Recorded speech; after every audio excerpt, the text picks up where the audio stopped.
કેમ છો બચ્ચો? મજામાં? ઓકે, તો આપણે પ્રકરણ 3 માં છેલ્લે સાપેક્ષ વેગ અને એના ઉપરથી ઉદાહરણ અને સ્વાધ્યાયના દાખલા કમ્પ્લીટ કર્યા. બરાબર? ઓકે, હવે આપણે અચળ પ્રવેગી ગતિ ના જે પેલા 3 સમીકરણ હતા તે, બરાબર, અને બીજું સાપેક્ષ વેગ, આ બેના કોન્સેપ્ટ ને મિક્સ કરીને આપણે હવે દાખલા કરવાના છે. હા ને? ઓકે, તો શાંતિથી સમજો. બરાબર, 4-5 દાખલા છે જે પૂછી શકાય એવા છે. બરાબર, તો એ આપણે કરવાના છે એટલે અહીંયા મેઈન સ્વાધ્યાય આપણું પૂરું થઈ જશે. બરાબર? ઓકે, હવે સમજો કે અચળ પ્રવેગી ગતિમાં પ્રવેગ હોય ત્યારે આપણે 3 સમીકરણ લાવેલા છે. વેગનું v બરાબર v0 + at, અંતરનું તો x બરાબર v0t + 1/2at², અને ત્રીજું જેમાં સમયનું મેન્શન નથી, હા ને, તો v² - v02 બરાબર 2ax છે આવું અંદર. ઓકે, અને સાપેક્ષ વેગમાં આપણે કે કેવું ભણેલા છે કે vab તો va - vb અને vba તો vb - va, આવું સમજેલા છે આપણે. હા, અને એમાં એક મેઈન કોન્સેપ્ટ મેં તમને સમજાવેલો, તમને યાદ હોય તો, બે દોસ્તાર જો એક જ દિશામાં જતા હોય 60 ની સ્પીડ, તો બંને એકબીજાને સ્થિર જ દેખાય, કારણ કે બંનેની સ્પીડ સરખી છે અને એક જ દિશામાં છે એટલે બાદબાકી થાય. એટલે બંનેની સ્પીડ સમાન હોય તો બાદબાકીમાં જવાબ સાપેક્ષ વેગ 0 આવે. બરાબર, અને જો પરસ્પર વિરુદ્ધ દિશામાં હોય તો એક જણ આ બાજુ 60 ની સ્પીડ થી જતો છે, બીજો એમ 60 ની સ્પીડ થી આવતો છે. હા ને, તો એમાં એકનો વેગ ધન લેવાય ને બીજાનો વેગ ઋણ લેવાય.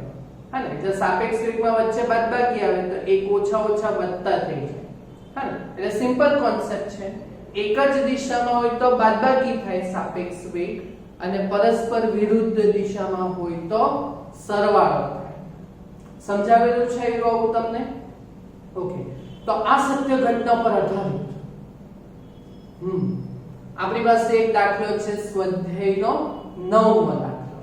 હા ને, જો પૂછવાનો એક્ઝામમાં તો 3 થી 4 માર્ક્સના લેવલ માટે પૂછી શકાય. એકદમ ઈઝી દાખલો છે. હા, રકમ મોટી કરીને ગભરાવાનું કઈ કામ નથી, એકદમ ઈઝી દાખલો છે.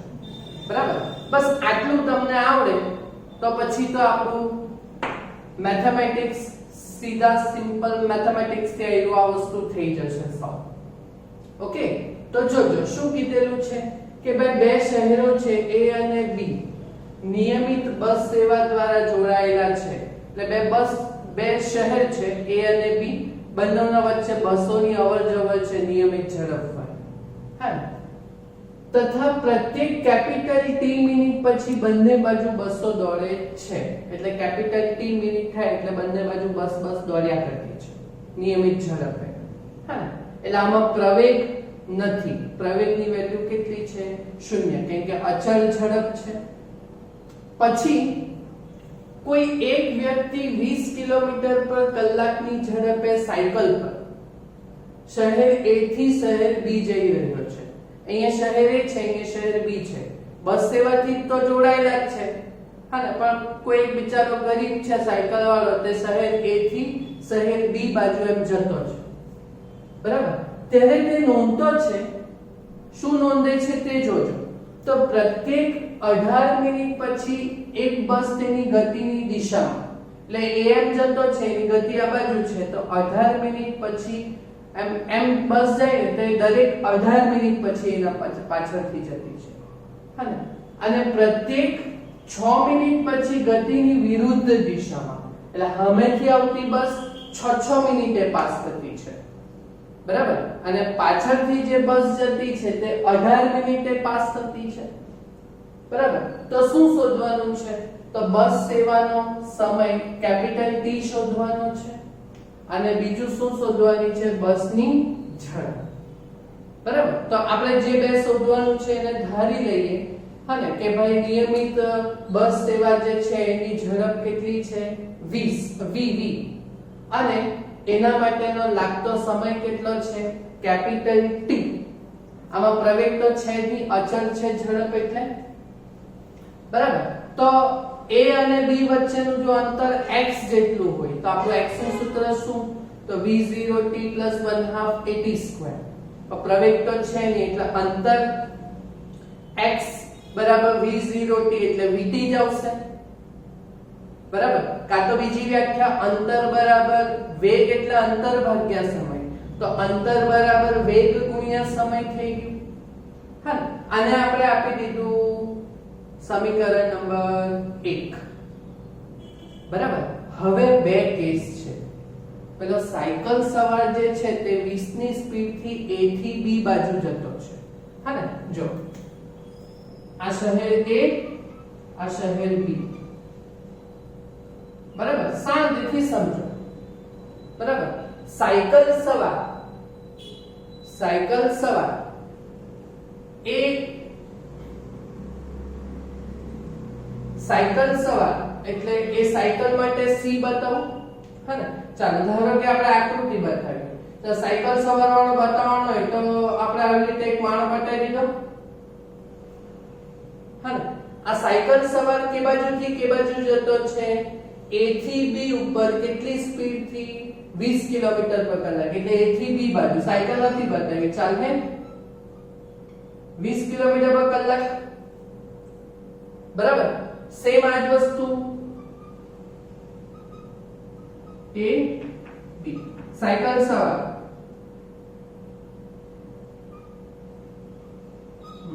આ બાજુ 20 કિલોમીટર પર કલાકની ઝડપથી જતો છે. આ આકૃતિ સમજ પડી? ઓકે. હવે વાંચો પહેલો કેસ. શું છે પહેલા કેસમાં? પ્રત્યેક 18 મિનિટ પછી એક બસ ગતિની દિશામાં છે બરાબર. અને પ્રત્યેક 6 મિનિટ પછી બસ સાયકલ સવારની ગતિની વિરુદ્ધ દિશામાં છે. એટલે તમને સમય આપેલો છે ગતિની દિશામાં 18 મિનિટ બરાબર. તો આ વસ્તુ જોજો આપણે કેવી રીતના કરશું. શાંતિથી સમજો, કોઈ ઉતાવળ નથી. હા, સાયકલ સવાર a થી b બાજુ જતો છે 20 ની ઝડપથી. હા, તો પહેલા કેસમાં એ શું નોંધતો છે 18 મિનિટનો સમયમાં સાયકલ સવારની ગતિની દિશામાં બસ પસાર થતી છે. હા, એટલે બસની ઝડપ v, બસની ઝડપ એ v એ એની જ દિશામાં છે. હા, આના માટેનો સમય કેટલો આપેલો છે 18 મિનિટ. અને તેવી જ રીતે આમાં બીજા કેસમાં 6 મિનિટના સમયમાં બસ કે બાજુ છે ગતિની વિરુદ્ધ દિશામાં. તો એ બસ આ બાજુ વાળી છે v ઝડપ વાળી બસ. ખબર પડી આકૃતિમાં? તો જો પહેલા કેસમાં કાપવાનું અંતર તો સેમ જ છે a અને b શહેરો વચ્ચેનું. હા, તો માટે અંતર x બરાબર અંતર એટલે વેગ ગુણ્યા સમય. વેગ ગુણ્યા સમય. આ કેસમાં સમય કેટલો છે 18 મિનિટ. અને આ કેસમાં અંતર x બરાબર વેગ ગુણ્યા સમય ને સમય આમાં કેટલો છે 16 મિનિટનો છે. સોરી, કેટલા મિનિટનો છે 6 મિનિટનો છે. ખ્યાલ આવે છે ને? બસ હવે અંતર બરાબર વેગ ગુણ્યા સમય. અહીંયા મારે વેગ લેવાનો છે અને અહીંયા મારે વેગ લેવાનો છે બરાબર. તો બોલો કેવી રીતના થશે? તો જો આ કેસમાં બસ એના ગતિની વિરુદ્ધ એટલે બંને એક જ દિશામાં છે ને. હા ને, તો એક જ દિશામાં હોય તો સાપેક્ષ વેગની બાદબાકી થાય. સમજ પડે છે? તો આ કેસમાં અંતર બરાબર વેગ ગુણ્યા સમય. સમય 18 મિનિટ લઈ લીધું ને વેગ એ સાપેક્ષ વેગ. આ બે એક જ દિશામાં છે ને, તો આ બંને વેગની બાદબાકી થશે. એટલે અહીંયા શું થશે v -20 થશે. બોલો. અને આ કેસમાં બહુ ઈઝી છે. આ કેસમાં સામેથી બસ આવતી છે, બરાબર, ને આ એમ જતો છે એટલે પરસ્પર વિરુદ્ધ દિશામાં છે તો સાપેક્ષ વેગનો સરવાળો થશે તો અહીંયા શું આવશે v + 20, બરાબર. તો આને આપી દીધું આપણે સમીકરણ નંબર 2 અને આને આપી દીધું સમીકરણ નંબર 3. બોલો ખ્યાલ આવ્યો? વેગ ગુણ્યા સમયના આપણે સમીકરણ બનાવ્યા 3, બરાબર. બોલો હવે આ 3 સમીકરણ છે અહીંયા ફિઝિક્સ પૂરું થઈ ગયું. હવે સિમ્પલ મેથેમેટિક્સ થી સમય કેપિટલ T શોધવાનો છે અને બસની ઝડપ શોધવાની છે. બોલો કેવી રીતે શોધી શકો? સમીકરણ 1 અને 2 નો ઉપયોગ કરું તો 3 x ના છે. જો મેં આ બે ને સરખાવું તો v નથી ને કેપિટલ T પણ આપણે પછી શોધવાનું, તો આ વસ્તુ ઈ થશે. તો જો આપણે શું કરીએ, સમીકરણ 2 અને 3 ને સરખાવીએ, છે તો અંતર ના જ ને, હને? તો 2 અને 3 ને જો આપણે સરખાવશું ને તો આપણને ઝડપ મળી જશે. 2 અને સમીકરણ 2 અને સમીકરણ 3 ને શું કરવાનું? સરખાવવાનું. એ આટલો કોન્સેપ્ટ તમને ખબર પડ્યો કે એ 3 સમીકરણનો? હા, અહીંયા ફિઝિક્સ પૂરું થઈ ગયું. હવે તમારું લોજિક દોડવું જોઈએ.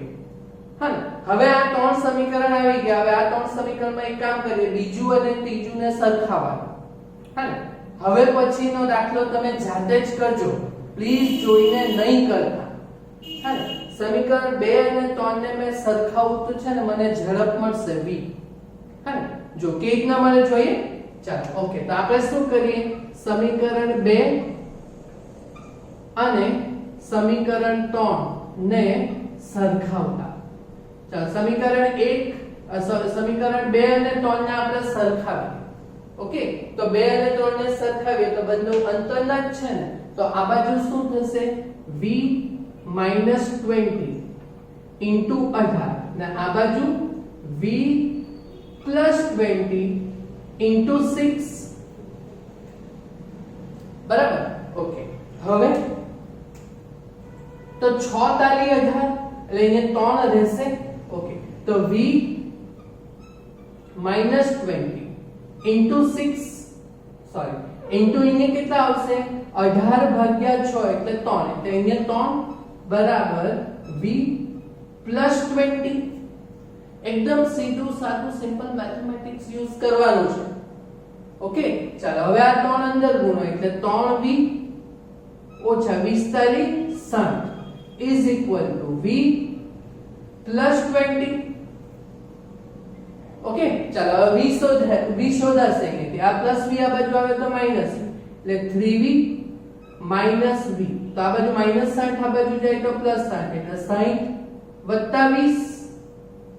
ઓકે, ચાલો તો 3v - v એટલે 2v, 2v બરાબર 80, તો v બરાબર કેટલું આવશે 80 ભાગ્યા 2 એટલે 40 અને ઝડપ આપણને અહીંયા વ્યક્તિની કિલોમીટર પર કલાકમાં આપેલી એટલે અહીંયા ઝડપ શેમાં આવશે કિલોમીટર પર કલાક. બોલો આ બસ સેવાની ઝડપ શોધી કાઢી આપણે. v શોધાઈ ગયું. હજુ એક કેપિટલ T પણ શોધવાનું છે. કેપિટલ T વાળું સૂત્ર કયું છે? સમીકરણ 1 છે. હા, તો હવે આપણે શું કરીએ, જો હવે આપણે શું કરીએ, સમીકરણ 1 અને 2 ને કાં તો 1 અને 3 ને આપણે સરખાવીએ. બરાબર. જો સહેલું કયું પડશે, આ 18 મોટું છે કે આપણે આ 6 વાળું નાનું સિમ્પલ છે. ઓકે, તો આપણે હવે શું કરશું, સમીકરણ 1 અને 3 ને સરખાવીએ. બરાબર, તો સમીકરણ 1 અને 3 ને સરખાવતા, સમીકરણ 1 અને 3 ને સરખાવતા. ચાલો 1 અને 3 ને સરખાવો તો સમીકરણ 1 શું છે અંતર vt અને સમીકરણ 3 શું છે v + 20 * 6. ઓકે, હવે આપણને ઝડપ તો અહીંયા આપણે શોધી કરેલ છે. ઝડપ કેટલી છે 40, તો અહીંયા કેટલા આવશે 40t. હા, અને અહીંયા v બરાબર 40 છે તો અહીંયા 40 + 20 * 6. ઓકે, તો અહીંયા કેટલો આવશે કેપિટલ T શોધવાનું છે એટલે 40T અને અહીંયા 40 + 20 60 60 ગુણ્યા 6 એટલે 360 બરાબર તો કેપિટલ T બરાબર 360 ભાગ્યા 40 એટલે કેપિટલ T બરાબર 1 1 0 તો ઉડવાનું અને 36 ભાગ્યા 4 9 ચોક 36 કે એટલે 9 બરાબર અને આમાં કેપિટલ T એ જો મિનિટમાં આપેલો છે એટલે કેપિટલ T એ શું આવશે 9 મિનિટ